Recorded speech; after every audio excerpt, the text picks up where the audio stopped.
I think anybody who is alive right now, who is engaged in life, has noticed a quickening taking place. In other words, everybody feels like more things are happening in a shorter amount of time. So there's an acceleration, and time is a construct in our mind. There's no circuitry, there's no hardware in our brain to be able to understand time. It's a construct based on our past and how we predict the future. But information is so readily available in our world right now that in an age of information, ignorance is a choice. So you don't need an authority to gain information any longer. You don't need a priest. You don't need a governor. You don't need a doctor. You don't need a teacher. You can access information at your fingertips. So then as you begin to discern the information with discernment, the proper and right information, you begin to develop some type of empowerment, because all of a sudden you're seeing possibilities that you never saw before without that information. So you wake up, you become more aware. So the knowledge creates awareness, awareness creates consciousness, consciousness and energy are connected. So there's a change in energy globally going on with the world. Now that knowledge and that change of energy has effects on paradigms that are no longer a vibrational match with that new level of consciousness. So you see a political systems unraveling. You see economic systems unraveling. They're unspiraling, they're unraveling. They can't sustain themselves with this new energy. You see journalism, the environment, education, religion, medicine, it's all unraveling because something greater has to come as a result of a change in consciousness. Now, no victims here, because you and I negotiated from a soul level to be here at this time. This is the time we've been waiting for. This is where it's happening in the Milky Way. It's happening here because there's a true coming of a new consciousness. It's not one person that's coming. It's a group, it's a collective consciousness that's emerging. And emergence is one mind, one heart. And the way you control people is you give them misinformation based on emotions. You control people by controlling their emotions. And media and television and advertisement is a great seduction, that people can watch the news and get really angry, then change the channel, and watch a football game and get very excited, then change the channel, and watch a sitcom and laugh, and change the channel and watch a drama, and you can change your emotional state because of technology. So then it means then most people are relying consciously or subconsciously on things outside of them to make them feel a certain way. And yet, because there's such a persistence in this energy, when the feeling goes away from that stimulation, here comes that other feeling again. And the energy is accelerating those feelings. So you can talk about the consciousness of the planet, you can talk about solar flares, coronal ejections, the center of the universe lining up, all these end of a cycle. All of this energy is endorsing who you're being, period. So you want to be a victim? Get ready. The energy is going to support you in that. You are going to live it fully if you're truly engaged in human transformation. And you're truly engaged in opening your heart, truly engaged in the supernatural and the mystical, and you're sincere, that energy is going to thrust you to that outcome, to that end. And so there's this turbulence going on with human beings where we're stuck between two worlds.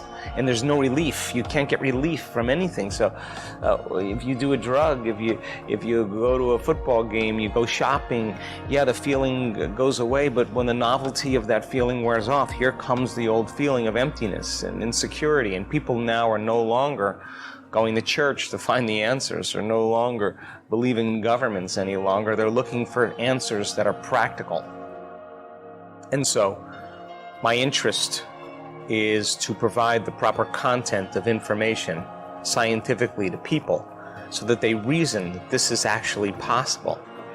Then to give them the opportunity to experience that philosophy and get their behaviors to match their intentions, as many ways as I can. Now, if I do that properly, people are going to have new experiences. Experiences are going to change the circuitry in their brain. Learning makes connections, but experience enriches connections. The end product of an experience is an emotion. So when you start feeling worthy, when you start feeling a love for yourself, when you start feeling a love for life, when you start feeling truly grateful, the moment you feel that emotion, you're teaching your body to understand what your mind has understood. So then if I can break it down so that people understand everything from circuitry to genes to the mind-body connection to the quantum model of reality, and they can really begin to verbalize it. That's the language that they can verbalize it. They're installing the circuitry in their brain for the experience. In other words, the more they understand what they're doing and why, the how will get easier. Now, we only need one person to do it. Only one person to know that it's possible. So I'm in a place in my life where I'm so proud of our community, because it used to happen here and there, one miracle, another miracle, one healing, another person making a lot of money. But now I get emails every day. I had 2 emails, 2 people with stage 4 cancer, brain tumors, in 1 week. 50 brain tumors with this one man. 9 tumors in his brain stem, 20 seizures a day. The doctors told me he wouldn't make it through the night 3 times. He just went for his radiological report. I have the report. 49 out of 50 tumors are gone. Now, that's evidence. That's evidence. It's stage 4 cancer. He turned that battleship all the way around. That's evidence. So now what happens is that experience is more accessible in the field. It's a footprint that people can step into. But more importantly, the evidence is in 3D reality. You're sitting there listening to him. He's going to get on the stage in the next event. You're going to see him tell his story. And when I stand behind a person who's on the stage telling their story, I'm watching people crying because their evidence, it's possibility, they're speaking possibility to them. They're the example of truth. They're living truth. They're the living example of possibility. You cannot go back to being the same person again after one of those. Now, it's not happening once, it's not happening twice, it's the 4-minute mile. Once the 4-minute mile is broken, everybody did it. And we are piercing a veil. And it's happening in the quantum, and it's happening in matter. It's happening in this 3-dimensional reality. And there's a momentum taking place.